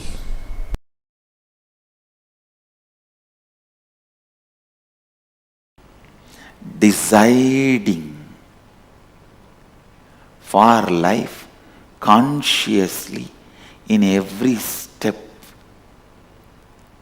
makes you free from all the karma. What is karma? Karma is nothing but your decisions against life sitting in you and harassing you, putting you in incompletion.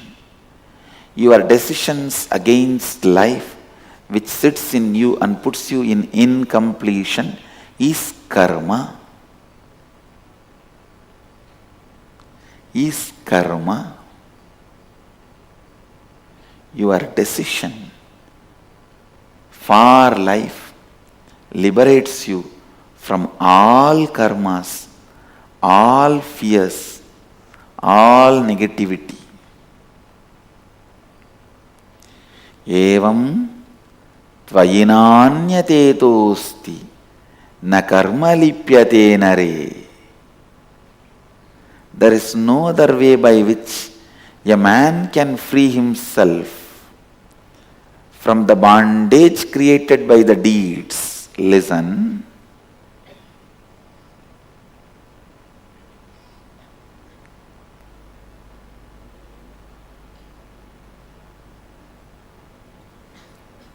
How much ever you hear all these things, you need to sit and internalize. That is why again and again I insist, come here, experience inner awakening.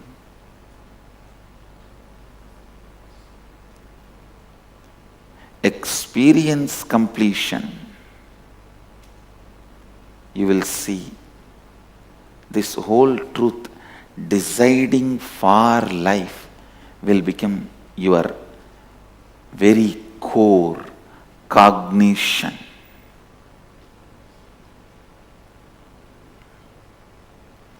Kuruvan neveha karmani jijivishechadagun samaha evam tvayinanyate tosti na karma lipyate nare.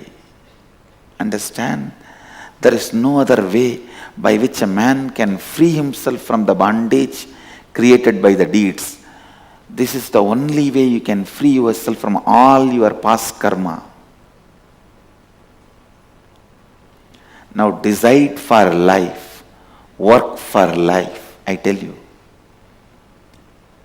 People ask me, Swamiji, in the past I have done a lot of violence. I have eaten all the animals. I have killed so many animals. I have harassed so many people. How can I get rid of the karma? The only way, Upanishad says, decide for life. Enriching is the greatest decision for life you will take. When you enrich somebody with wealth, your karma, your decision against wealth, your karma related wealth will go away. You will be free. When you enrich somebody with food, your karma, your decision against food, that will go away. You will be free from it. When you enrich somebody with a spiritual knowledge and enlightenment, all your past karma, decisions against life, bondage created by all the past deeds, all the karma will go away. You will be free from all the karmas. You will become a Jivan Mukta. You will live Advaita. every problem you face is your decision taken in the past. Every obstacle you face in your life is your decision you took in the past, knowingly or unknowingly.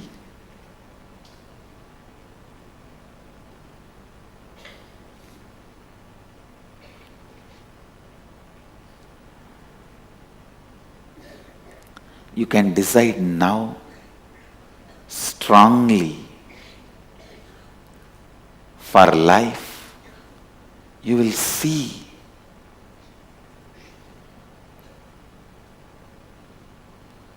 everything, all the best things of life expressing itself. All the best things of life radiating itself. Upanishads are so clear. They are declaring there is no other way. Evam tvayi na anyatetosti na karma lipyate nare.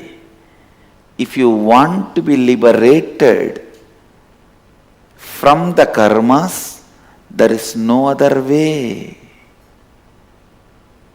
There is no other way to be liberated from the karmas. There is no other way man can free himself from the bondage created by the deeds.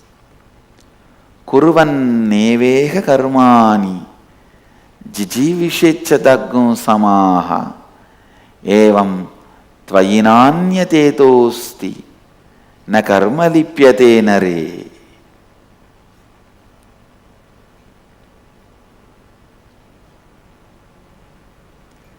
There is no other way by which a man can free himself from the bondage created by the deeds. Understand, if your decisions and actions have created certain bondage, only by deciding for life and acting, you will be free from those bondages. One more thing you need to know, even a laziness is an action by you out of your decision against life. So when you decide for life, the laziness, tiredness, boredom, hatred, anger, everything will melt down. Everything will be cleared. So decide, listen, decide for life. Decide for life. Decide for life.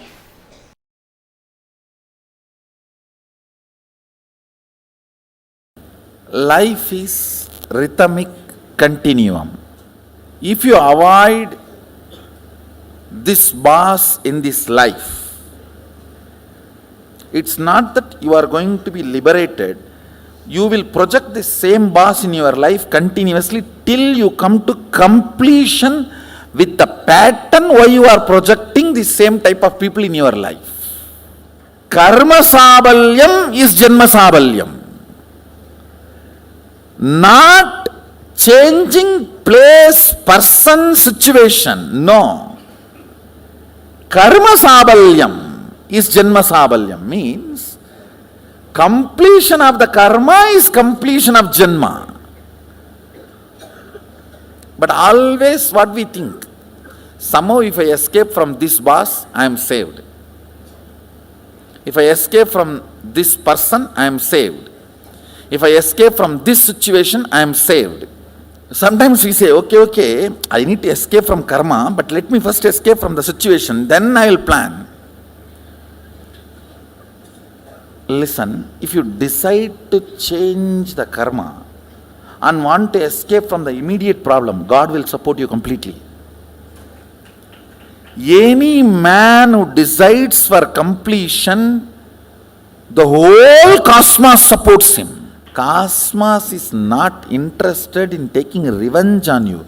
It is interested in rejuvenating you.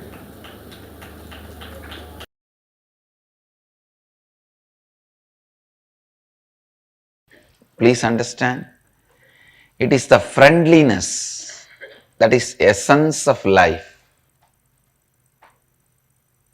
It is friendliness that is essence of life. Friendliness is nothing but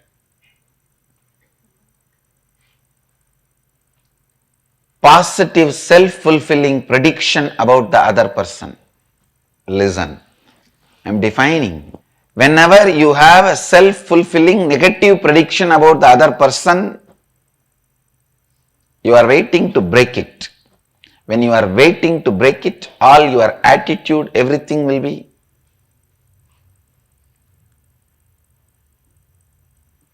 fuming with anger, agitation, irritation. Friendliness is self-fulfilling positive prophecy about the other person. All your prophecies are powerful enough for self-fulfilling. Means if you decide today your day is going to be a very bad day in the morning, it is going to be bad day. Because you know how to pick up the bad things and assemble and see. Today is a bad day. You are capable of it. You will even make it and do it. There are some blackmailing media in India does just for the news. If they want to show somebody as bad, they make news as bad and portray that person as bad. If you decide today is going to be a good day, you know how to make good day. Even if there is something wrong, you will stand and struggle, and that struggle you will make it as a, see how I responded, so it's a good day. You know how to make a good day or bad day.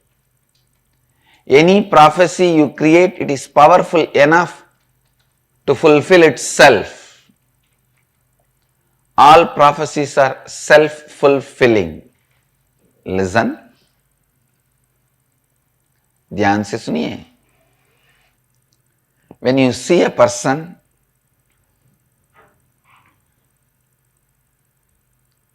if you have self-fulfilling positive prophecy about him, this person is going to be part of my life for quite a long time. Only then the attitude you radiate towards that person is friendliness. Friendliness is an attitude you radiate towards a person with whom you take a positive decision. Completion makes you take positive decision towards whole life. Understand? Completion is something which makes you cognize, decide positively towards the whole life.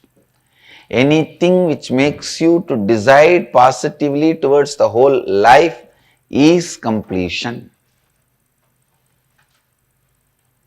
Because life is complete. Completion makes you decide for life. Listen, because life is complete, completion makes you to decide for life. Because life is complete, completion makes you decide for life. All of us have this one big pattern that everything should be done by somebody for me. Whether it is pushing inside or pulling outside. brushing the teeth or taking bath. Including our transformation, enlightenment. If somebody does it and just ready-made inserts into us, like a ready-made complete software, tatak. And then you open your eyes and see, yes, I am enlightened. What happened? I went to that Nithyananda Swami's program. Yesterday he touched me and I became.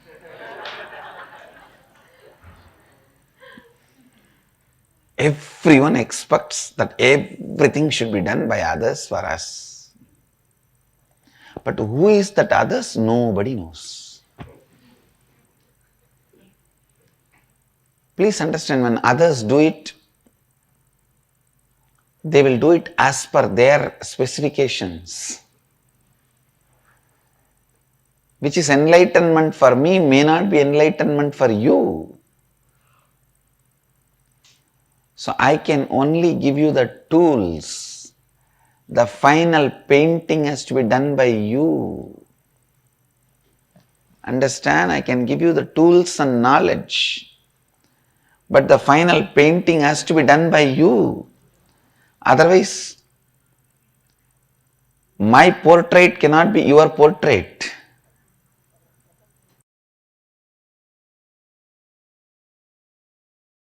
Most beautiful components of relationship, feeling empowered by the other person.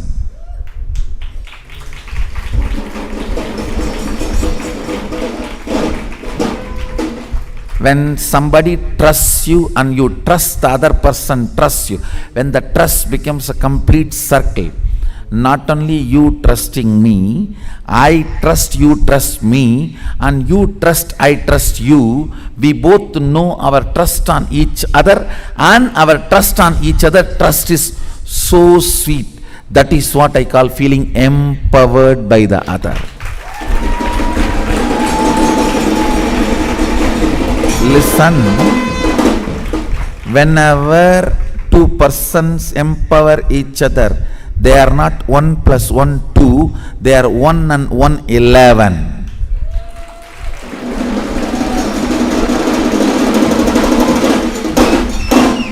When three persons trust each other intensely, they are not 1 + 1 + 1 3, no, 1 1 1 111.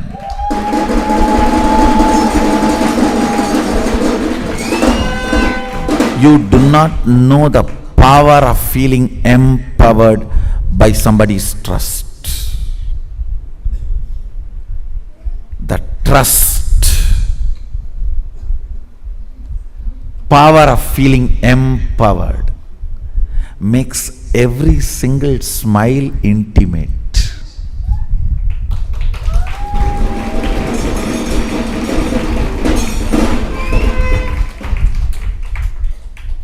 Listen, listen. All the beautiful things of relationship,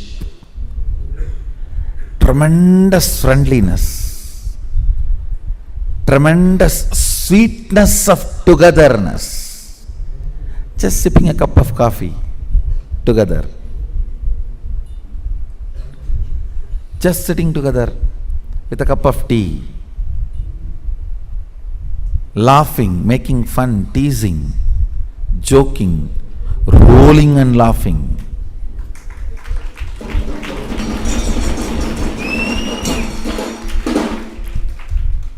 Most beautiful components of relationships gets brutally murdered when the sex intervenes like a wolf inside the sweet home. Understand, I am not talking something moralistic, no. When there is a demand or deprived feeling, I am not against sex or for sex, I am not interested in commenting on it. I am only commenting on feeling deprived or feeling demanded. when that enters, it kills all the beautiful components of relationship. Understand, some of the most ignorant vratas, your ajnana vrata, is wealth is money, sex is relationship. These are all the worst ajnana vratas, with which means ignorance burning life. When there is no deprived feeling or demand, you experience best powerfulness of relationship. Understand? The purpose of relationship is both feeling powerfulness, empowered. 1 plus 1 becoming 11 is relationship.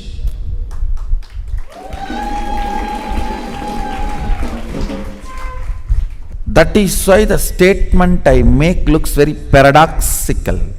Sex destroys relationship. Sex ends relationship. Because the moment you feel you are deprived or you are demanded, you lose the ability to experience most subtle, beautiful, sweetest components of relationship. The power of trust. You know, I trust you, and I know you trust me, and you trust me that I trust you. This full circle of trust, I tell you, even if you find one being with whom you have full circle of trust, so much of feeling empowered happens.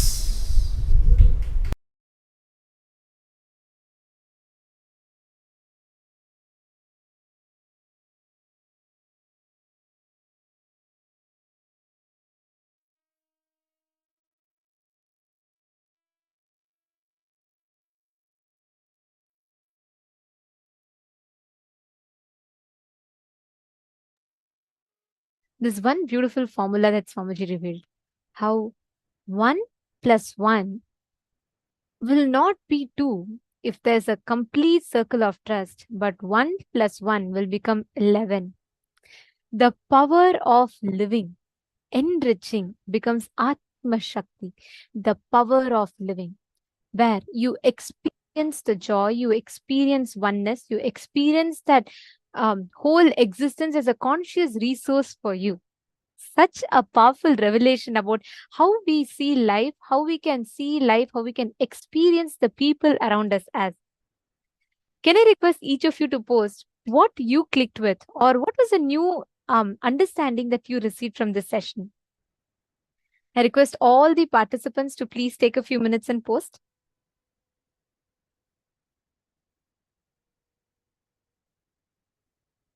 Today, so many of us have received such amazing truths about, be it about karma or be it about now what Swamiji is revealing about enriching. The power of living. Imagine if we all add this as a conscious resource in our life, then you can you literally have the capability to add, to consciously use anyone in your life as a resource for you to expand further in life. And same way, be a resource for them to expand further in life as well.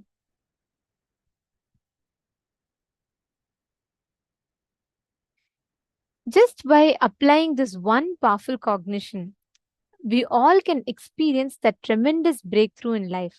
And this is what Swamiji is going to be initiating to all of us through the Apyayana Diksha today.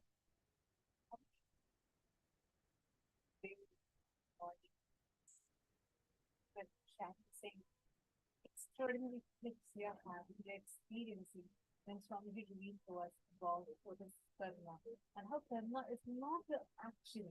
Cosmos does not just CCTV recording, but this audio recording of what's happening inside us.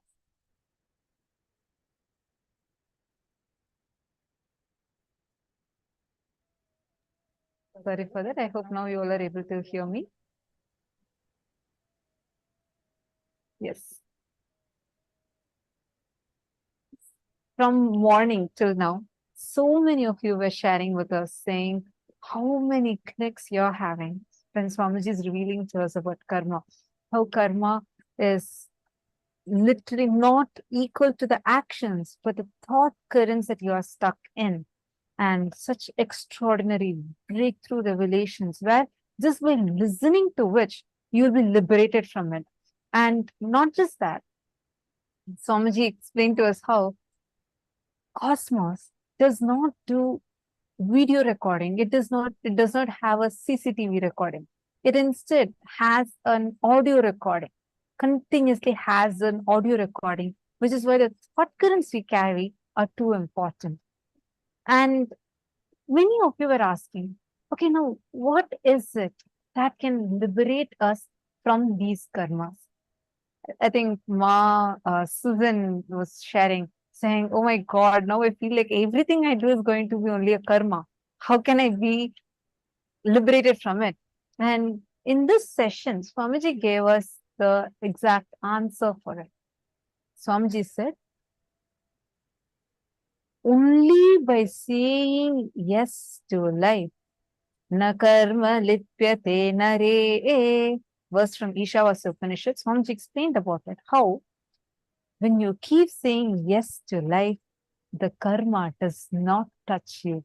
Karmas don't bind you anymore. And what is the biggest yes to life? What did Swamiji say as the biggest yes to life? Come on, take a moment. Just now we listen to it. What is it Swamiji told as just doing this one thing is saying biggest yes to life.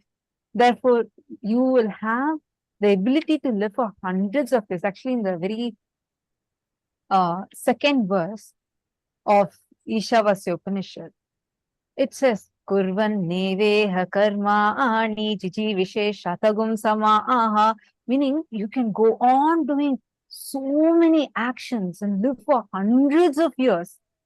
And in the same Upanishads, the Upanishadic Rishis also give us the secret technique of how you can live without those karmas binding you, which is saying yes to life. And what is the biggest saying yes to life? Yes, so many of you posting. As you all have posted, that's right. It is enriching. And that enriching is what Swamiji is going to be giving us all as an initiation today through the Apyayana Diksha. We all are going to be receiving the power to be enriching. Continuously enriching will empower you so much that even the actions that you do, you will just be doing it for the sake of enriching. Like how, if you see Swamiji's whole life, take any action, there will be not a single thing Swamiji does for himself. It's just for us. Like if you see, when Swamiji is coming and sitting as the deities, radiating each day, sitting as that particular form of Paramashiva, radiating and showering for all of us. And you see that there are specific abharanams that Swamiji wears, the jewels that Swamiji wears.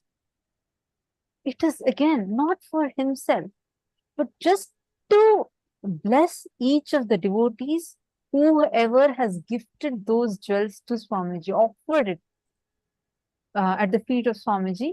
Those jewels are just to see the smile on the devotee's face and to enrich, because every moment, if actually all those who have given any offering to Swamiji that you wanted Swamiji to wear, we have so many of you who have offered like gold bangles or diamond necklaces, all these things, any offering like this which you wanted to do it as a offering for the Nijavatara, Swamiji himself, to wear it physically.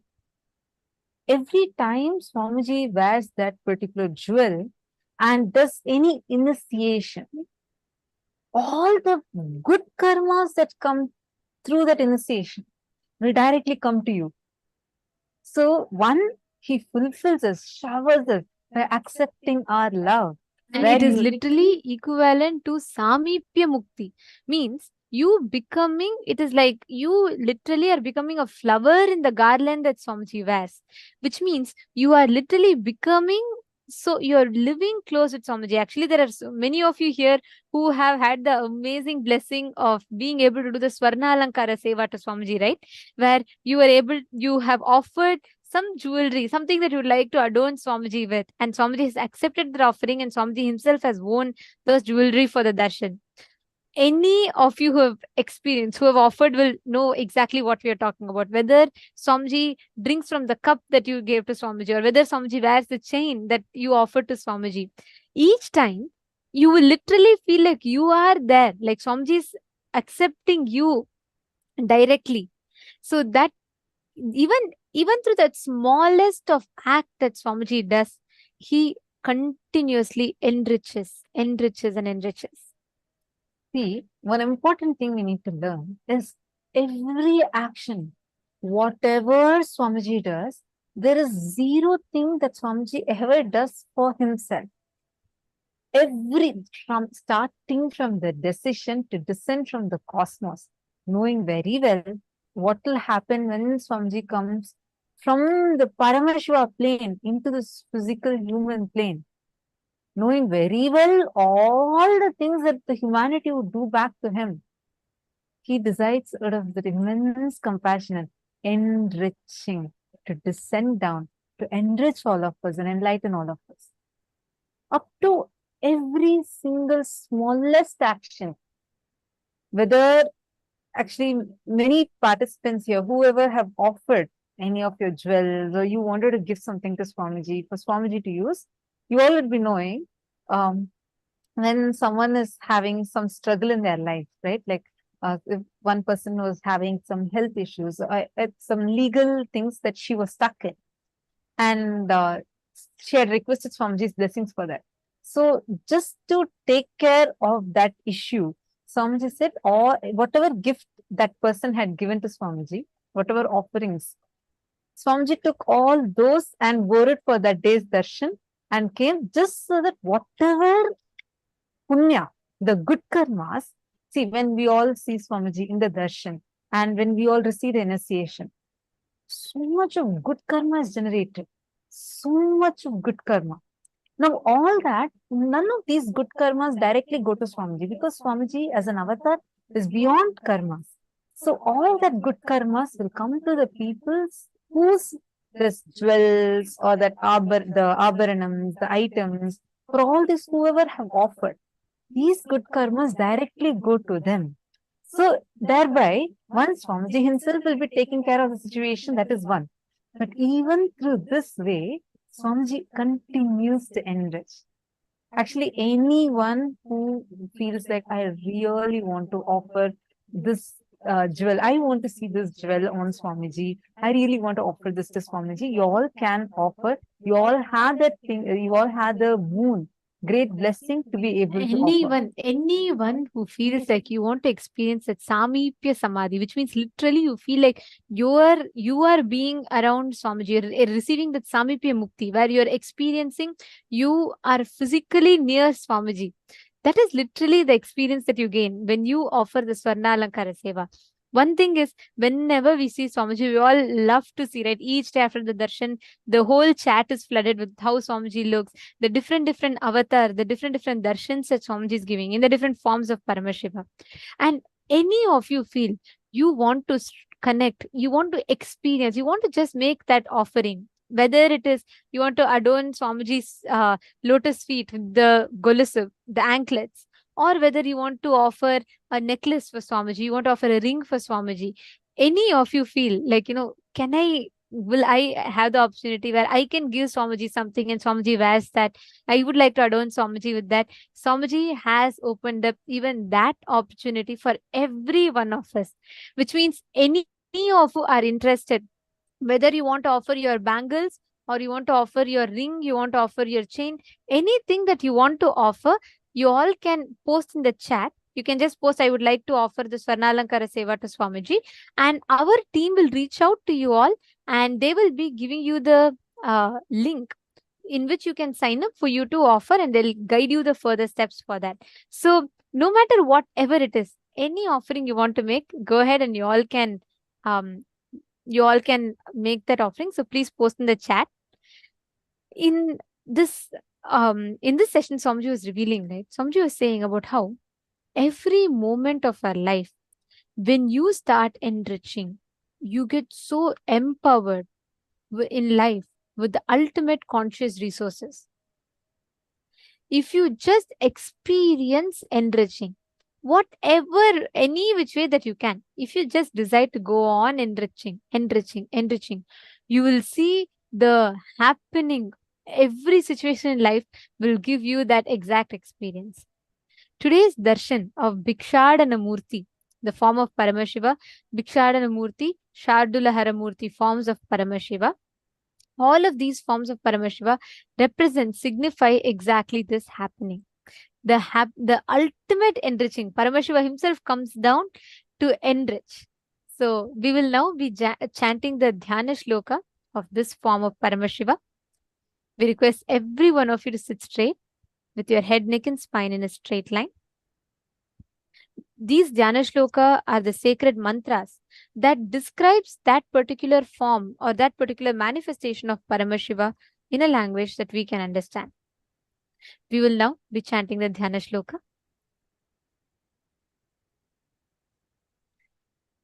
Chaturbhujam trinetram cha nagnam chaiva smritananam bhasma dhigdam vidrumabham katyam pannaga samvratam avratalankrato bhrungi padam paduka samyutam dakshinam tatkaragram tu harinasyanugam bhavet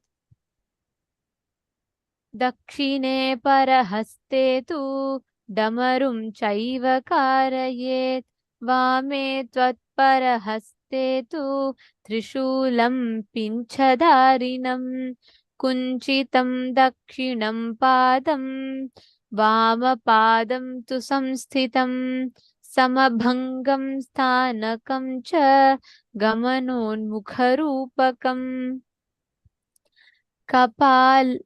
Kapalopetahastam cha vrashanabhisamam bhavet evam bhikshatana proktam gundodharamatho shrunu devasya vama parshve tu gundodharamatasthitam hastadvaya samayuktam kapalam shirasinyaset bhutakar samayuktam Kundale karnayornaset damshrakara vaktram cha purvoktam lakshananvitam. This particular form of Paramashiva, where he graces the whole world with the ultimate auspiciousness, and the ultimate blessings of enriching, he himself comes down, causes the reality of all the rishis, bestowing them with enlightenment. Today, all of us are going to be receiving this initiation into experiencing enriching. We request all the participants to please bring a white thread, as we had announced yesterday. Please bring a white thread and make sure that you have applied turmeric on it. You don't need to wear it right now. During the darshan, Swamiji himself, once Swamiji initiates, Swamiji himself will be blessing us, and Swamiji will be telling us to wear. At that time, you can put the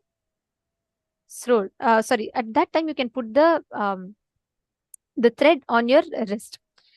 Also, Swamiji very beautifully explains, when you wear the thread, every time your pulse beats, that is why you have to wear it on your left wrist. Swamiji tells, when you tie the thread on your left wrist, Every time your heart beats, which means whenever life is pulsating in you, and it will remind you that you have to enrich. It will remind you that life is for enriching. That is why today's initiation, during the initiation, when Swamiji himself will actually announce. So you all can tie the thread when Swamiji announces it around your wrist, and you will this forever, as long as the thread remains, it will keep reminding you every time the heart beats, it will remind you are living to enrich, you're living to enrich, you're living to enrich. So that is a beautiful initiation that we are going to be receiving today. I request every one of you to take a few minutes and please keep the thread in front of your camera. Keep it ready. You do not have to wear it now. Yes, you can just keep it ready and you can wear it during the initiation. And I also wanted to share, see, today the darshan you all are going to be receiving is this form of Paramashiva as Bhikshatana Murti. The form is so beautiful, as we all saw in the Dhyana Shloka, and we saw the picture, right, of the deity right behind Swamiji. You will notice that in one hand, Paramashiva is carrying the Brahma Kapala, literally the begging bowl. And in one more hand, he'll actually be feeding a deer. It represents perfect enriching of Paramashiva. Literally, when he comes with a begging bowl, he takes away all the karmas that they have through the Brahma Kapala, swallows your karmas and burns your karmas, liberates us from the karmas.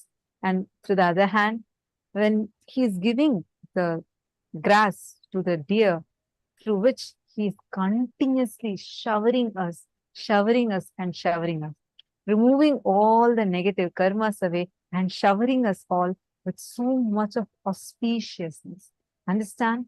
Today, anybody, whoever wants to offer anything, you can offer to Swamiji today. It is a very, very, very auspicious day. And anybody who wants to offer Pratyaksha Pada Puja to Swamiji, and all the karmas will just get burnt away just by offering Pratyaksha Pada Puja at Lotus Feet of Swamiji. You will see the power of today's darshan. All of a sudden, the patterns you've been struggling with, the thought currents that you've been struggling, feeling stuck with, will be suddenly losing its power over you. You'll feel